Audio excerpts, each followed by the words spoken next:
Salam əziz və hörmətli Livestream FM dinləyiciləri. Bugünkü buraxılışımız bir qədər qeyri-adi formatda olacaq. Qarşıdan yeni il bayramı gəlir və əlbəttə ki, yeni il bayramı hamımız üçün bir ailə bayramıdır.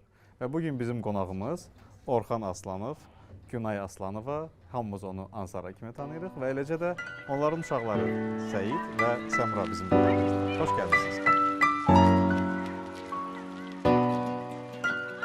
Açalım.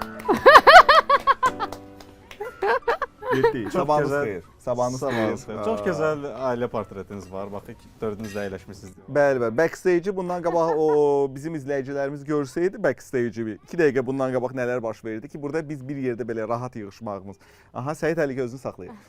Gəlin elə ailənizdən başlayaq buraxılışımıza, söhbətimizə. Aslanovlar ailəsi sizi bir sözlə, məsələn, kimsə soruşsa ki, Aslanov ailəsini bir sözlə necə təsvir etmək olar? Nə söz işlədərdiniz? İtalyan ailəsi. İtalyan ailəsi yoxdur, bir enerji dolu, stabil olmayan bir ailə. Eyni zamanda həm gülərüz, həm dalaşırlar, həm sevirlər, həm gəzirlər, amma ümumiyyətlə hamısını cəmləşdirsək, həyatdan zövq alan bir ailə. Mən onu belə görürəm. Xasiyyətcə bəs sizin aranızda hansısa, məsələn, kimsə dəqiq hesab-kitab adamıdır, amma kimsə rahat belə hər şey Əlbəttə ki, bizim ailədə bir nəfər əkizdir, bir nəfər də balıqdır. Ayda!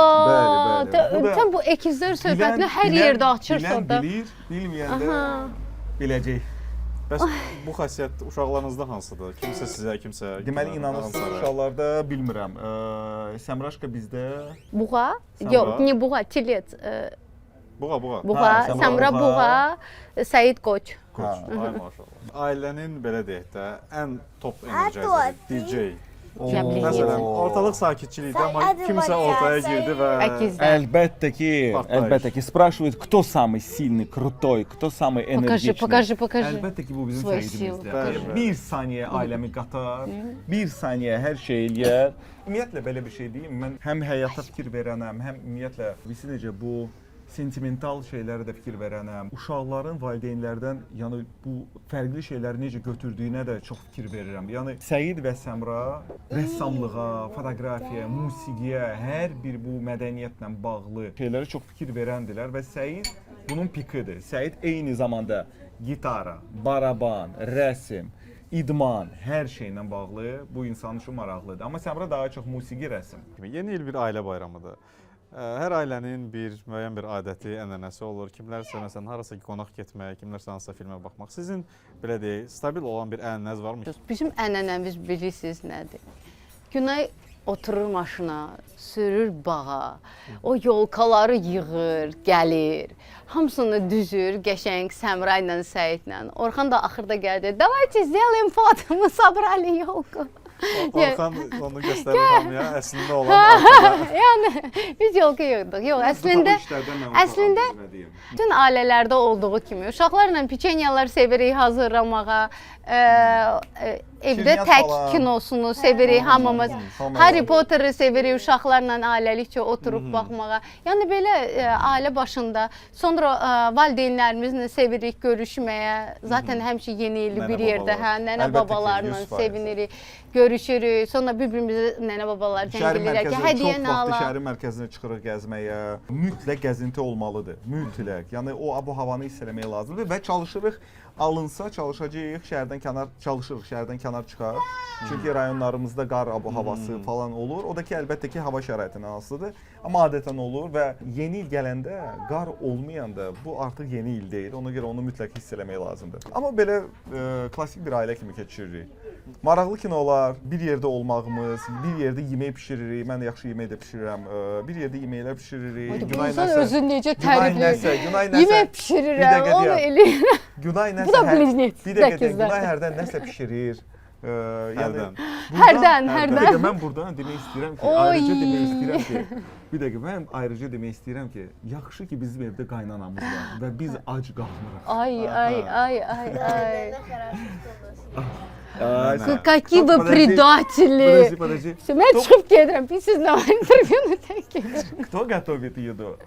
А мама не готовит разве? Тоже готовишь. Да всё da. Печенье Что-то- готовишь ты хороший. Я Не, bu- şuçu. Günay möhtəşəm, yəni выпечkası, bu şirniyyat falan möhtəşəmdir, amma başqa vaxtı Günay daha çox uşaqlarla məşğuldur. Yəni məktəbə falan, dərslər falan. A, niyə? Mən biraz çətin şeylərlə məşğulam. Mən Səyahətlə. Bəli, mən səyahət edirəm, qlobal işlərlə məşğulam. Bəli. Orxan səyahətdə. Ümumiyyətlə ailədə kimsə zövq almalıdır da həyatdan, düzdürmü? Bir nəfər də mənəm də. Kimsə də əziyyət çəkməlidir.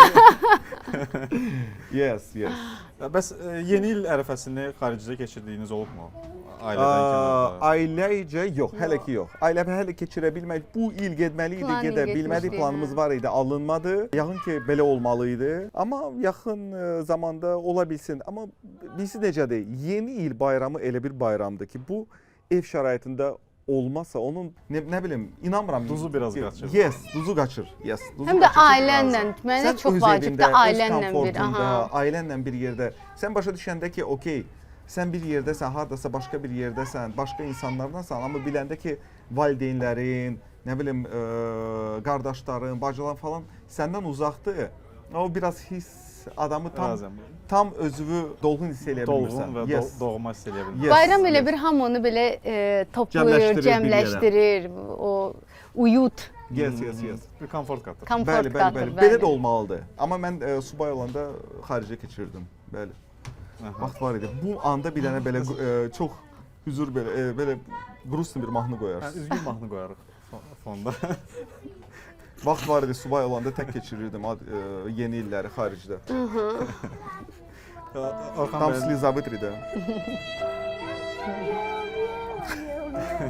ilk bloger olduğunuz illər yadınızdadırmı? Neçənci il idi? Necə oldu ki, bu peşəyə, bu sənətə gəldiniz? 2017, 18 idi. Dəqiq yadımda deyil. Lakin necə gəldiyim bu işə, onu dəqiq yadımdadır. Təsəvvür edin. Biz ümumiyyətcə Orxanla ailə həyatı qurandan sonra belə bir qərara gəldik ki, biz şəhərdən köçürük, gedirik Nardaranda ev tikirik, orada yaşayırıq. Əslində çox gözəl ideya idi. Uşaqlar da orada böyüdülər. Lakin orada bir mağam var idi. Dünyaya Səmira gəlir orada, sonra dalınca Səid gəlir dünyaya. Mənim həyatım, yəni sırf Nardaranda 2 uşaq, qapalı bir zona. Mən orada elə yaşayıram. Orxan isə Orxan həyatı belə qaynayır. Hər gün gedir, işə qayıdır. Orxan axşam işdən belə gəlib qaydanda mən belə oturub onu sadəcə qulaq asırdım. O danışırdı ki, falan şey belə oldu, falan şey emosional. Sən necə idin? Heç nə. Səid bunu elədi, Səmira onu elədi, falan şey belə elədi. Orxan bir gün mənə dedi ki, əşi sən də bütün günü evdə oturursan, heç nə eləmirsən, nə bilim nə. Belə. Mən də oturdum belə dedim ki, mən heç nə eləmirəm. İndi mən sənə sübut eləyərəm nə edəcəm. Hər şey mərcdən və zarafatdan başladı. Yəni onunla mərc edim. İndi mən sənə sübut edərəm ki, evdə otura-otura mən nəsə edə bilərəm. Və o səhifəni açdım. Çox gözəl insanlardan geri dönüşlər oldu. Çünki mənim kimi analar, hansı ki analıq məzuniyyətində idilər. Onlar məni çox gözəl anlayırdılar, mənim emosiyalarımı. Belə lifestyle başladım bölüşməyə ki, bax uşaqlarla çıxdıq belə, həyatda gəzdik. Nə bilim, bugün bunu bişirdim, onu elədim. Onlardan mənə enerji gəlirdi, məndən onlara enerji gəlirdi. Çox belə zarafatla, Orxanın zarafatından, mamyoxlarından. Çox var əslində. Oldu belə oldu. Blogerlər. Siz bu blogerlikdə belə deyə, bu peşədə ilklərdən idiniz, birincilərdən idiniz. Necə hiss elətdirirdi bu sizə o dövr üçün? Çətinlikləri var idimi, yoxsa belə ancaq müsbət xatirələr yadınızdadır? Mən ümumiyyətcə ilklər, belə yəni təpəgəyə heç kimi bölmürəm. Çünki mənim üçün o iş kimi deyil idi. Bilirsiniz necə? Maraq üçün idi, hobi kimi idi. Fan idi mənə emosiyalar verirdi o belə deyək də bu iş. Ona görə yəni o haqqda heç ümumiyyətcə düşünməmişəm mən. Bəs indi necə? Axarı ilə gedir. Hobbi olaraq qalır yoxsa artıq daha çox iş olaraq yanaşırsınız? Demək olar ki, hər ikisi də. Çünki burdan hal-hazırda həm qazanc da var, həm belə də işləyirsən. Lakin davam edirəm insanlarla, yəni o səmimi lifestyle necə gedir həyatın, onu paylaşırıq. Orxan o günləri mən pazar eləyib evdə axşamüstü oynayırdım və onu götürüb məsələn bölüşüb. Yəni necə varıq elə çalışıram ki, Instagramda onu görsədəm. O tərəfi daha çox hobbiyə gedir, belə deyək. Hansı anda bəs düşündünüz ki, bu artıq hobbidən işə keçə bilər, çevrilə bilər? Birinci qazancdan. Birinci qazancdan. Məsələn, ilk uğurlu anınız yadınızdadırmı? Hansısa bir postunuz tutaq ki, yadınızda qalan o illərdən? Brendin adını çəkməyəcəm, deməyəcəm, amma bir gözəl bir yuvelir brendi var idi. Onlar model kimi təklif etdilər mənə. Onda elə çəkilişlər, belə official çəkilişlər idi. Mən belə Orxana gəldim elədim. Это видел? Hava attınız ha? Yəni onda belə... Necə oldu münasibəti? Dedi ki, Orxan ümumiyyətcə bir dənə sevimli sözü var. Мне спасибо, mənə sağ ol denə. Mən dedim, bax mən sənə o günləri o kuxnyada oturub deməsəydim ki, sən heç nə eləmirsən.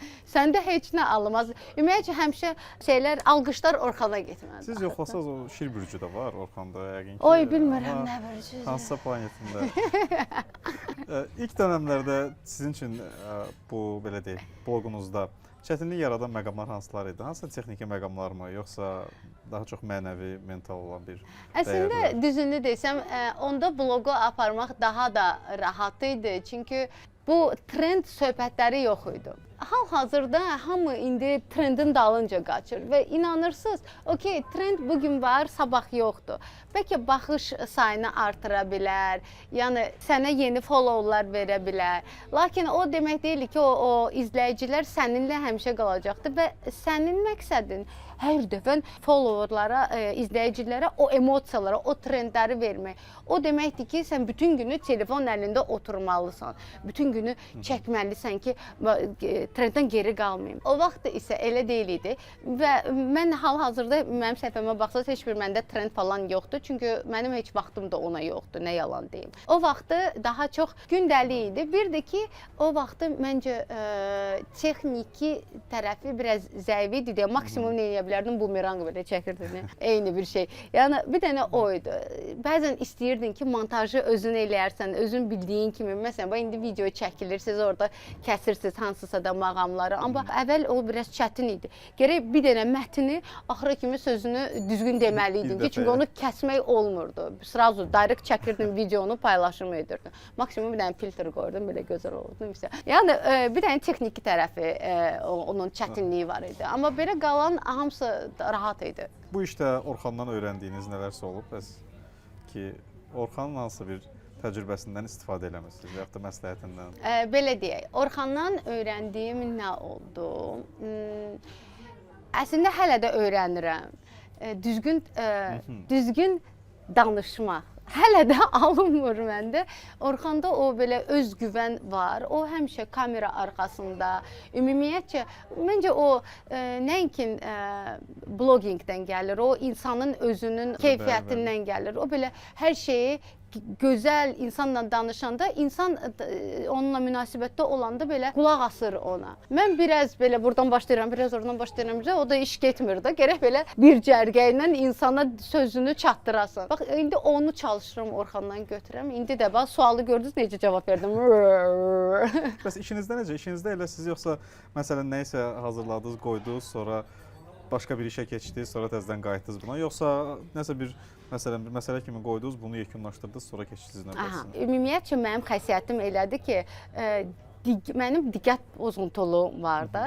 Buradan başlayıram, dediyim kimi, oradan bitirirəm. Və biz Orxandan tamamilə başqa insanlara, mənə çox vacibdir hər bir şeyi planning etmək. Səhər durdun, dişlərimi yudun, yemək hazırladın, getdin, işini gördün və inanın mənim hansısa da bir cərgəmdən o siyahıdan nəsə bir şey dəyişiləndə mənə o stres yaşadır ki, bax mən bu vaxtda burada olmalıydım, gecikdim. Yəni biraz beləyəm. Yəni mənə hər şey həyatım mənim planning olmalıdır. Biz Orxanla bəlkə deyirlər, həyatda insanlar elə belə bir-birinə tapışmırlar. Yəni belə Orxan tamamilə başqa bir insandır. O durub belə birdən deyir, все, встали, уехали куда-то. Ay bala, hara getdik, nədir? Yəni daha elə rahat insandır ki, ondan yəni belə şeyləri öyrəndim. Sualınız nə idi? Getdim. Yaxşı məqam idi bu. Bir şey danışa, o rahatlıqdan deyirəm. Bilirsiniz nə yadıma düşdü? Qoy bir şey gülməli sizə söyləyim. Sualı heç adiyyəti yoxdur. 10 illiyimizdir. Orxanla planlamışıq ki, biz 10 illiyimizi Maldivdə keçirəcəyik. Orxan deyir ki, sən bütün əşyaları bir çimadana yığsan. Deyirəm ki, mən 2 uşaq, mən necə onu yığım? Mən də orada hələ deyirdim ki, biz fotosesiya eləyək. Bunda bir dənə öz balaca çimadanı var. Bir akuratla yığır hər şey ora, əlində belə çimadanla gedir. Mən bu boyda çimadan dalınca. Deyirəm ki, indi düşürük aşağı parkovkaya binanın. Deyirəm ki, Orxan, bir dənə sən uşaqları götür, bir də bu çimadanı. Mən bir dənə öz maşınımdan eynəyimi götürüm. Eynəyi unutmuşam. Ya da bilmirəm, qoymuşam, yadımdan çıxıbdı. Gedim bir dənə maşınla. Orxan həyatında birinci səfər. 2 uşaq, bir çimadan düşür o öz maşınını götürməyə. Oradan da gedir marketə girir nəsə götürməyə. Belə ki, bagajını açır, bu uşaqları falan qoyur. Mən çölə çıxanda mənə deyir ki, davay, tez ol, gecikirik aeroporta. Siz təsəvvür edin, biz aeroporta həmişə, bəlkə heç, nə bilim, 4 saat vılitdən, uçuşdan əvvəl gedir. Yəni, bu elə insan. Gəlmişik aeroporta, uşaqlar çıxır, belə bagajnik açılır. Siz mən də Orxan, çöp edirik mənə. A, где çimadan? Derim, getib edala çimadan, tez mis bu. Uşaqlarla düşdün aşağı. Çimadan yoxdur, səndəydi çimadan. Deyirəm, Orxan, çimadan yoxdur. Vəbşi, panika, bir çimadanla gedirik, çimadan yoxdur. Zəy vururuq, ora, bura, mamaya zəy vururam ki, mama bir dənə pəncərədən bax. Mama pəncərədən baxır, deyir, o marketin qabağında çimadan. Yəni, bu insan elə rahatdır ki, 2 uşaqla düşüb, uşaqları maşına qoyub, çimadanı qoymayıbdur. Götürdüyü çamadan özünkü idi. Özünkünü götürüb, mənim çimadanım qalır. Ev yox, neçə da, sonra gedirik də, bir şey oradan özünə seçərsən, götürərsən. Vəsə. Günay xanımla söhbətimizi bitirdik. Yalan deməyəcəm, biraz sizə də toxundu söhbətlərimizin bir hissəsi. Məncə baxmalısınız özünüz. Mən deməyəcəm, mütləq baxacağam. Mən deməyəcəm. Mən ona görə biraz kənarlaşdım ki, sonradan gülərüz onu bir yerdə evdə baxacağıq. Gülərüz. Yalnız ki, gülərüz olacaq. İnşallah gülərüz olacaq. Orxan bəy, sizdən soruşmaq istəyirəm ki, ixtisasınız nə idi? Əslində mənim professiyam bank sferasına aiddir. Mən bankiram, bəli. Mən bank kollecini bitirmişəm. Hətta bir gün belə staj da keçmişəm. Amma bir gün stajı keçəndən sonra başa düşdüm ki, bu mənim işim deyil və mən o sferanın insanı deyiləm və bunu mən 17 yaşımda artıq başa düşmüşəm. Təsəvvür edin, 17-18 yaşımda. Çünki kollec, 19-cu sinifdən getdim kollecə oxumağa. Çox maraqlı, çox bəli. Instant necələr Yes. Sonra İqtisadiyyat Universitetini bitirmişəm və ən birinci iş yerim TV və Press şirkəti olub, oralarda çalışmışam. Onda fotoaparatla ilk tanışdığınız da elə oralarda. Fotokamera ilə elə mənim ümumiyyətlə ilk işim fotokamera ilə başladı. Yəni mənim ən birinci işim foto ilə bağlı idi və foto ilə də mən başladım və indiyənə qədər də o işlə məşğulam və çox xoşbəxtəm və o iş, baxmayaraq ki, o zamanlar o iş populyar deyil idi və hətta o işlə məşğul olan zaman belə adam utanırdı onu deməyə. Çünki vəsait yox idi və o qədər qazanc yox idi və s. Mənə sərbəstlik verdi.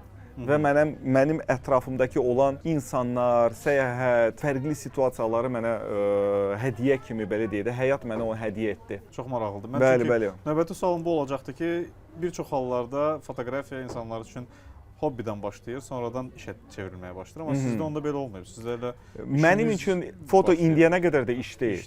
İnanırsınız, iş deyil əlbəttə ki. Ümumiyyətlə belə bir şey deyim. İnsan həyatının sonuna qədər burada olan insanlarla birgə götürsə, sona qədər insan başa düşmür ki, istədiyi işlə məşğuldur yoxsa yox. Və ən böyüyü də indiki zamanda belə bir faktor var. İnsan hansısa insanla dostluq eləyir. Bir müddətdən sonra görürsən ki, artıq dostluq eləmirsən və pis hal deyil. İşdə də o pis hal deyil. Hər şeyin öz vaxtı var. Hansısa zamana qədər fotoqrafsan, hansısa zamandan sonra bəlkə sənin tam başqa bir marağın ola bilər və bu pis deyil. Sən ona görə özünü hansısa bir çətin vəziyyətə salmamalısan özünü. Bu həyatdır, sən gedirsən, qəbul elə, zövq al. Başqa marağınız olubmu bəs? Düşünmüsünüz ki, məsələn, fotoqraf olmasaydım bununla məşğul olardım və yaxud da bəlkə məşğul olacağam?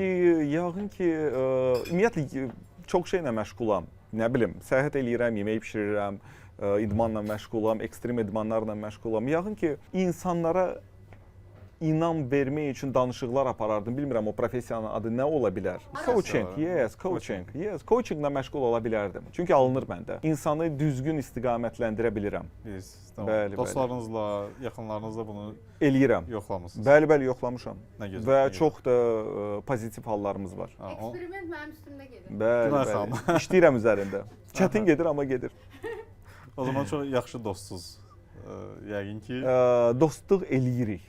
Bu həqiqətən 12 ildir biz bir yerdə idi. Mən hesab edirəm ki, bu günə bu 12, 13 olacaq. Bu özünə görə də böyük bir varlıqdır, bəli, zənginlikdir. Bu günə qədər ailənin bir yerdə olmağı və bu cür olmağı çox böyük bir varlıqdır. Razıyam. Növbəti sualım belə deyək, həvəskar fotoqraflar barədə olacaq. Sizin özünüz də ümumiyyətlə Bakıda bildiyim qədər ilk fotoqraf məktəbinin açan şəxs olmusunuz. Bəli, bəli. Hələ də davam edirmi? Təzəlikcə kursu bitirmişəm. Qəşəng kursumuz var idi. Kursda yalnız xanımlar idi və mənim bir dostum idi şagirdlərdən. Möhtəşəm bir kurs keçdi və inanırsınız orada da biz fotoqrafiyanı tək fotodan danışmırıq. Biz həyatdan danışırıq. Çünki mən həmişə söyləmişəm, foto elə bir maraqdır, elə bir professiyadır. Sənə çoxsaylı qapıları sənin qabağında aça bilir. Və təsəvvür edin ki, mən xaricdə olarkən mən çox səyahət eləyirəm. Xaricdə olarkən hərdən elə bir ölkədə olursan ki, orada məsələn ingilis dili yox, onların öz dillərində danışırlar və sən dili bilmədən belə sadəcə o insanın fotosunu çəkib insana göstərib artıq o insan sənin dostundur. Və fotoda çoxsaylı sənə qapıları açır, fərqli insanlarla səni toqquşdurur, fərqli insanlarla səni bir araya gətirir və heç vaxt fikirləşmədiyin insanla sən bir yerdə harasa gedə bilərsən, nəsə danışa bilərsən, nəsə edə bilərsən. Çox fərqli bir maraqdır. İlk belə deyək, fotokameranız. İlk fotokamera rəqəmsal olmayan bir kamera idi də, plyonka kamera. Saxlayırsınız mı hələ də? Məndə var, əslində kolleksiyadır məndə belə deyək, analog kameralarından və qədimi o kameralardan arasında var.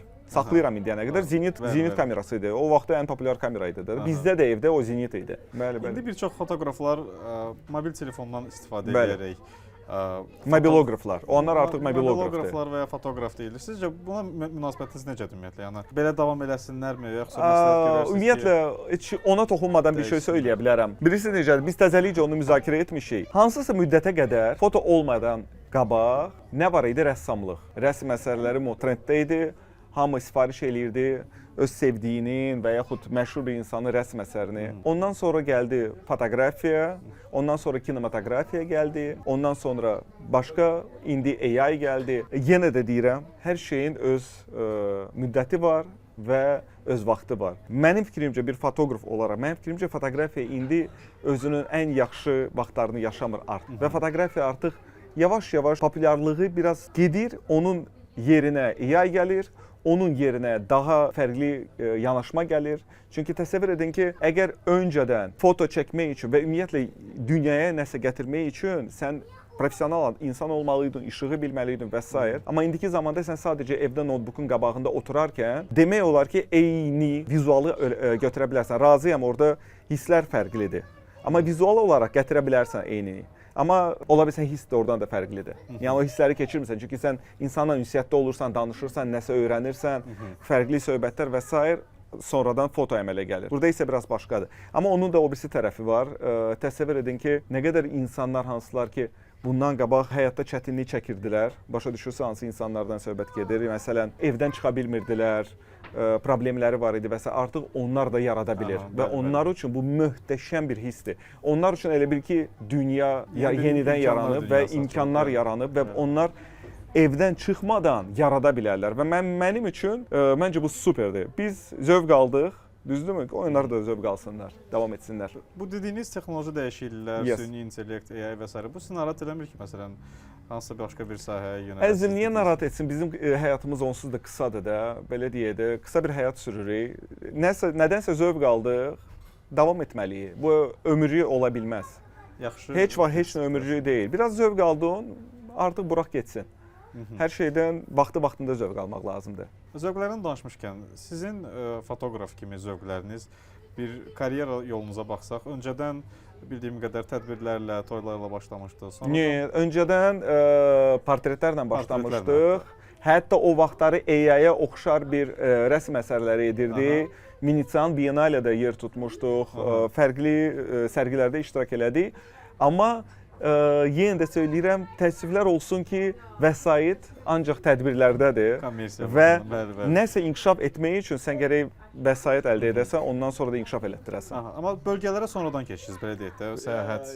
Səyahətə və təbiət fotoqrafiya janrına sevgim sonradan oyandı, evlənəndən sonra oyandı. O da ki, biz getdik rayonlara, başladıq gəzməyə və başa düşdük ki, wow, bizim təbiətimiz, yəni bizim təbiətimiz nə qədər zəngindir, nə qədər maraqlıdır, nə qədər fərqlidir və təbiətdə olan hisslər, insanlar çox səmimidir və orada yaşadığın hissləri sən heç vaxt heç yer şəhərdə ümumiyyətlə yaşaya bilməzsən. Daha çox hansını bəyənirsiniz? Məsələn, təbiətin fotolarını çəkməyi qeydə almağı, yoxsa insanların? Təbiətin. Təbiətin. Təbiətdə olan insanların, hətta. Təbiətdə olan insanların. Təzəlikcə özümə bir dəfə fikir yetirdim, bir insandan danışırdım.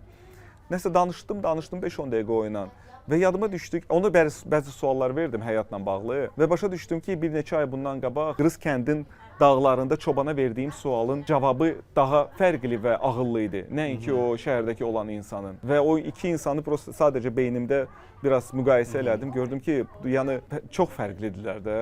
Yəni Qırız kəndində olan qoyunları otaran bir insan çox ağıllı və çox fərqli cavab vermişdi. Yaxşı bir kitab var, orada həmin mövzulara toxunulur, belə deyək.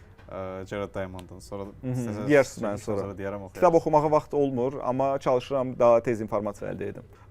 Yəni seçim etsəz təbiətdə insan 100%. Orada yaşanan hisslər sən burada hiss eləyə bilməzsən onları heç. Yəni belə yüngül bir keçid eləyək.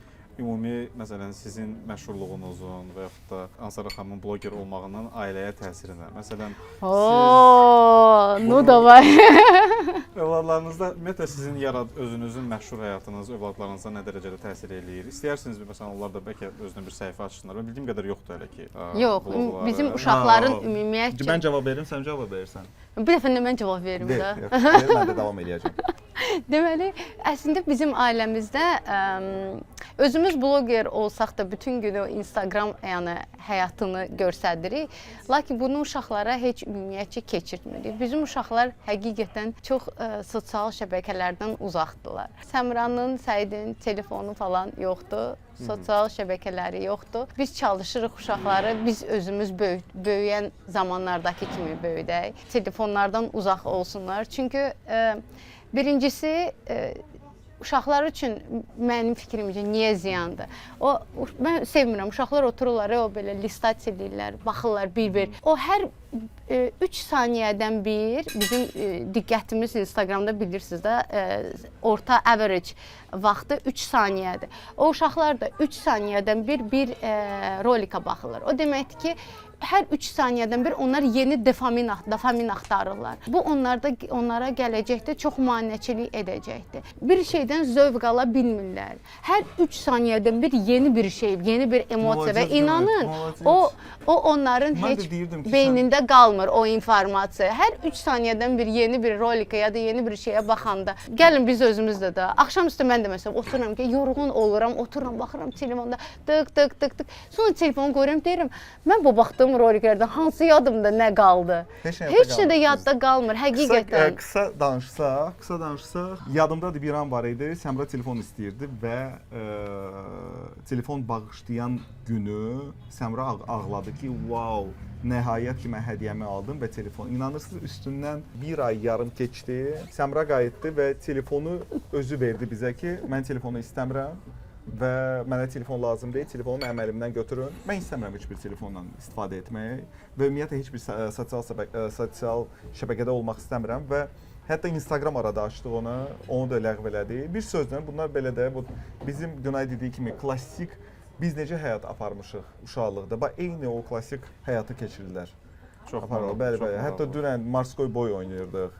Köhnə oyunları çalışırıq oynayaq ev şəraitində. Yəni biz uşaqlığımızı necə keçirmişiksə, eyni şeyi də istəyirik bizim uşaqlar hiss eləsin. Bəzi situasiyalarda indiki zamanəyə uyğun çalışırsan da yaşamağa. Mən hesab edirəm ki, uşaqlar onsuz da uyğunlaşacaq. Mən hərdən deyirəm ki, yox. Hər şeyin öz vaxtı var. Mən hərdən deyirəm, bəzən biraz lazımdır. Çünki hər şeyin öz vaxtı var. Siz mənim növbəti sualımı artıq müzakirə edirsiniz. Hə, çünki baxın, bloger həyatı biz çalışırıq hiss elətdirməyək uşaqlara. Yox, blogging yox. Yəni çalışırıq belə də hər şey çox lifestyle eləyək. yormayaq. Amma hər bir reklam çəkilişinə görə harda ki Səmra xanım iştirak eləyir, Səmra xanım vəsait alır. Aha, bəli. Ortalama normal alır da, qazanır. Amma öyrədirik ki, həm də maliyyə tərəfdən də inkişaf eləsin ki, yığa bilsin, özü kontrol eləsin, öz xərclərini, necə hara xərcləyə bilərəm, hansı alış-verişi bu ay edə bilərəm. Məsələn, hansı valideynlərimə hədiyyə edə bilərəmmi yeni ilə, yoxsa yox. O da mənim fikrimcə çox qəşəng bir şeydir. Çox maraqlıdır. Yes. Uşaqların ümumiyyətlə maliyyə qazanır da. çox yaxşı. Hələ belə vermirik. Yəni qazanır. Bir sual da verim uşaqlarla bağlı. Uşaqların adətən yəni valideynlər uşaqlara hansısa bir dərslərə öyrədirlər. Məktəbdən əlavə əlbəttə ki, ən böyük məktəb elə ailə özüdür.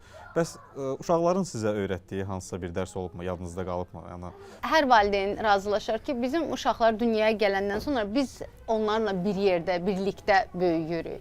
Əslində uşaqlar bizə çox şey öyrədir və əsas o bir şey var, deyir, anını yaşa. Məncə uşaqlardan biz daha çox onu biz götürürük. Həmin anı yaşayırıq. Çox qəşəng sözlərdir.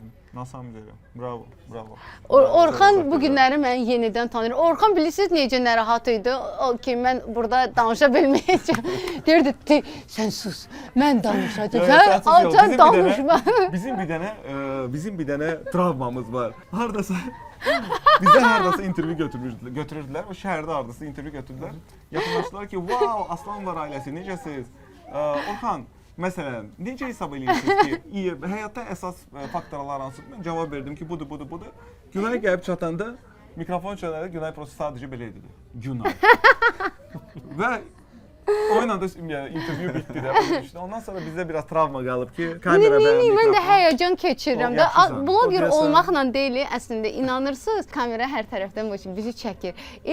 O adam həyəcan keçirir. Düşünürsən ki, mən necə dedim, nətər dedim, düzgün dedim. Yenə də, yəni fərqi yoxdur. Biri var, öz telefonuna götürürsən, belə çəkirsən, 10 dənə kadr çəkirsən, sonra o hansını istəyirsən, onu paylaşırsan. Bir də var ki, belə kamera çəkir səni, official olur belə. Məncə o Günay deməklə sizin həyatınızdakı ən böyük faktoru nəzərdə tutub, həmin sualdakı sizin həyatınızda faktor hansıdır? Günay qısaca cavab verib. Bəli. Günay.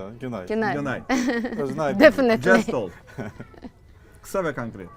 Məsələn, istəsəniz ki, hansısa övladlarınızdan hansısa biri sizin yolunuzu davam elətdirsin. Belə bir istək varmı? Yoxsa onların istəyinə belə seçimdə buraxacaqsınız? Məncə özləri, yəni bizim üçün əsas odur ki, onlar hər hansı peşəni seçəcəklərsə də özlərini xoşbaxt hiss eləsinlər. Sərbəst hiss eləsinlər. Bizim ailədə bir dənə şərt var. Nə edirsən et, sərbəst ol. Bu ən əsas şərtdir. Yəni indidən mən uşaqlarıma öyrədirəm ki, siz hər bir fərqi yoxdur hansı işi seçəcəksiniz. Siz həyatda sərbəst olmalısınız. O da nə deməkdir? Sənin işin səni bağlamamalıdır. Hansısa bir kabinetə, hansısa bir iş yerinə. Bu bizim prinsipimizdir. Ola bilsin insanlara çox qəribə gələcək bu, amma bu həm də mənim iş prinsipimdir hər zaman. Biz çalışırıq ki, sərbəst olun. Elə bir iş olsun ki, istədiyiniz vaxtı səyahət edə biləsiniz, ailənizlə ola biləsiniz. Bizi kimi, mənim kimi, əlbəttə ki, uşaq. Bəs marağı var məsələn uşaqların fotoqrafiyaya və yaxud da SMM-liyə, belə bloqluğa? Fotoqrafiya Səmra. Bloqluğa yox, amma fotoqrafiya var. Səmra var. Səmra rəsm çəkməyi daha çox sevir. Yəni vizuallaşdırmağı daha çox qələmlə sevir. Yəni bundan qabaq necə demişdim, keçib, genetik keçib. Yaradıcılıq. Nравится тебе фотографировать? Да, всякие фотографировал. Bəli, şəkildə şəkillər çəkib, hətta rəqəmsal olmayan kameralarla da çəkib bir neçə dəfə. Uşaqlar barədə sualları vermək istəyirəm sizə, uşaqlara yoxşam burada. Tərbiyədə sizin belə ən nüvə saydığınız, ən əsas saydığınız məsələn hansısa kriteriyalar, nəyə əsaslanırsınız məsələn tərbiyədə ki, bu birincidir, bu toxunulmaz bir belə də kriteriyadır. Mütləq insan olmaq, düzgün insan olmaq. Mən də o sözü mən də deyəcəydim. Hər zaman evdə mən onu söyləyirəm ki, Səmra, Səid balacada elə onu tutmur o məsələni. Balaca demişkən hələ ki belə də onun üçün hər şey çox tez fırlanır. Səmra artıq düşünməyə başlayır və qızlar daha çox inkişaf edirlər, daha tez böyüyürlər və Səmraya mən hər zaman başlayıram ki, Səmra, sən ola bilsin ki, həyatında az və yaxud çox pul qazanasan, yaxşı və yaxud pis dostların ola bilər, yaxşı və yaxud pis işdə işləyə bilərsən, amma ki, əsas yaxşı insan olmağındır. yaxşı, düzgün, heç vaxt aldatma, heç bir insanı heç vaxt aldatma. Hətta balaca belə bir yalan bir zaman sonra sənə çox böyük problemlərlə geri dönə bilər. Düzgün insan olmaq bu bizim ailədə ən böyük və ən vacib şərt. Düzgün insan. gözəl, Hətta nə gözəl. biz özümüz də uşaqlarımıza deyirik ki, getdin, qayıtdın, nəsə baş verirsə düzünü dinən, yalan danışma. Düzünü dinən, heç nədən qorxma. Sərbəst yaşamaq, bir də ki özünü, həmişə özünü seçmək, özünü Bəli, sevmək, bəli. Ha, özünü egoist olmaq seçmək. bizim ailədə Yox, bir normal egoist söhbətdən getmir. Həmişə ürəyində bu nəyi hiss edirsən, istəyirsən indi çay içmək, götür o çayı iç. Yəni sabaha saxlama. Bizim pokoleniya daha çox biz elə böyümüşük ki, yox, birazdan gəlib içərəm, onu da eləyim, bunu da eləyim. İndi misallı çay gətirdim. Evdə masanın üstündə şirniyyat, konfetlər falan olanda deyirlər, əl vurma, qonaq üçün. O şkafdan o açar belə, oradan konfet çıxırdı. Bu qonağın. Belə deyək, nəsə bir qorxduğunuz bir məqam varmı uşaqların gələcəyi barədəki məsələn? Hansı məqamlar sizi narahat eləyir?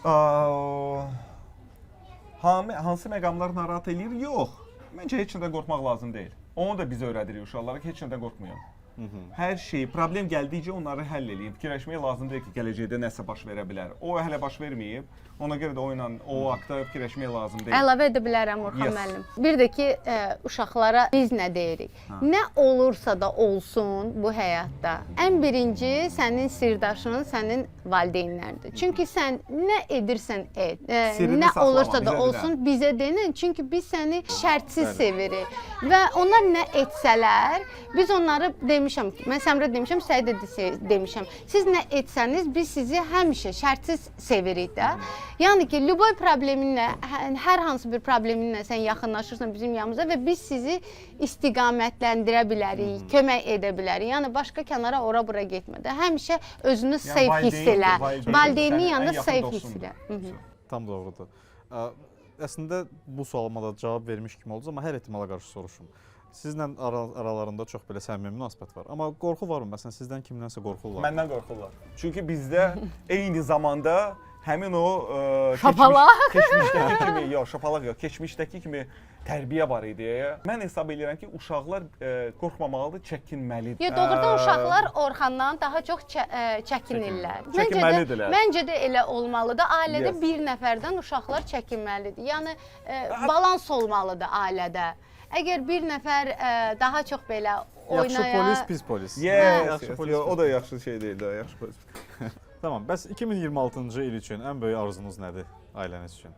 Bundan qabaq Günay cəhd elədi, desin ki, biz Laplandiya getməliyik. Kadr alınmadı. Mən o plan haqqında bilmirəm. Bizim uşaqlarla planımız var ki, papamız qəşəng bu il işləyəcək, pul qazanacaq və bizi Laplandiyaya aparacaq. Laplandiyaya getmək istəyirik.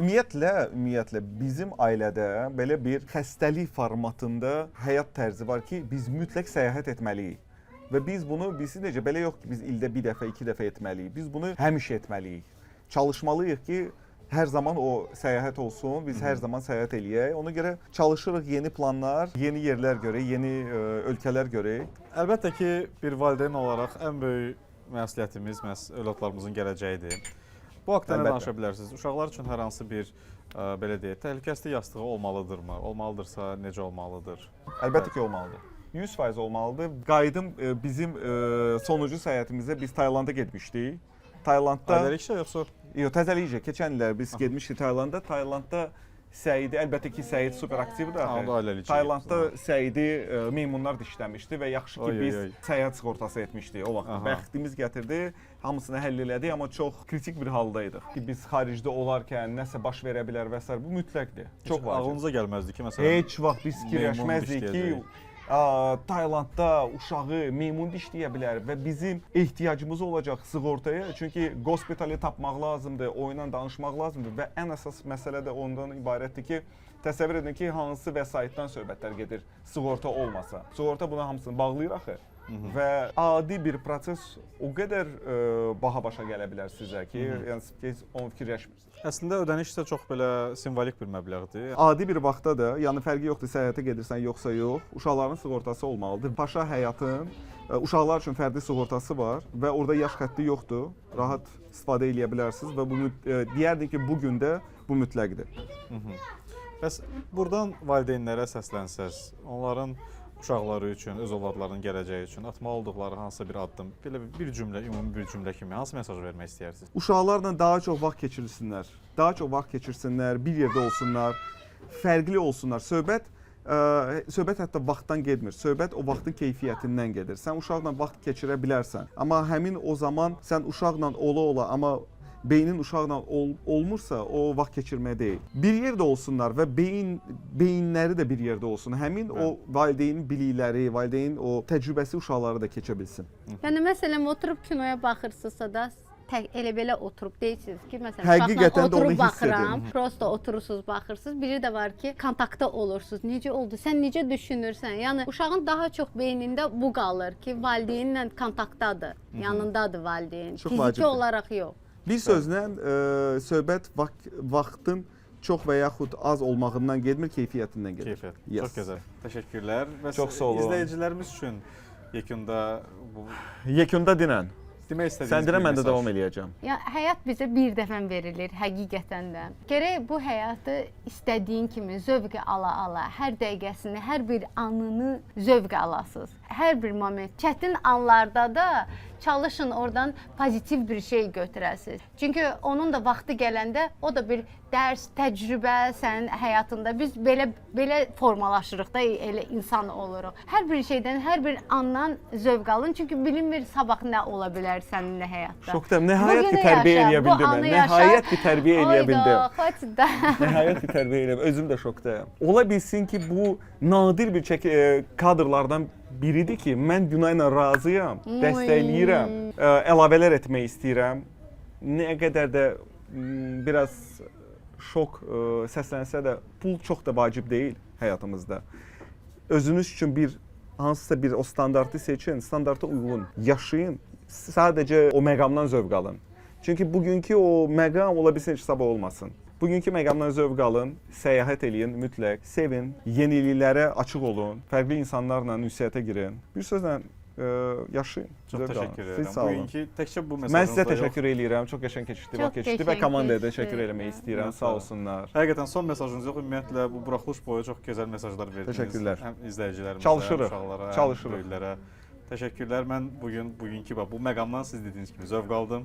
Təşəkkürlər. Biz də. Bayramınız, sizin də bayramınızı təbrik Sizin də, edirəm. sizin də uğurlar. Hər Gələn il kəsin məncə çox bayramını qəşəng təbrik olacaq. edirik. İnşallah. Elə bir his var, İnanıram. yox? Elə bir his Var. var ki, gələn il çox qəşəng il olacaq. Elə bir his var. Düşünürsünüz? Elə bir sərbəst il olacaq. Əs- Bol-bol səyahət. Ты вселенную посылай свою позитивную Я вот так постоянно энергию. посылаю. Постоянно. Да. И doğrudan da. Göndəririk. Buradan bütün kainata Hamıya eləcə də göndəririk. Mütləq, mütləq. Kamerada Səyahətə çək. göndərmək lazım.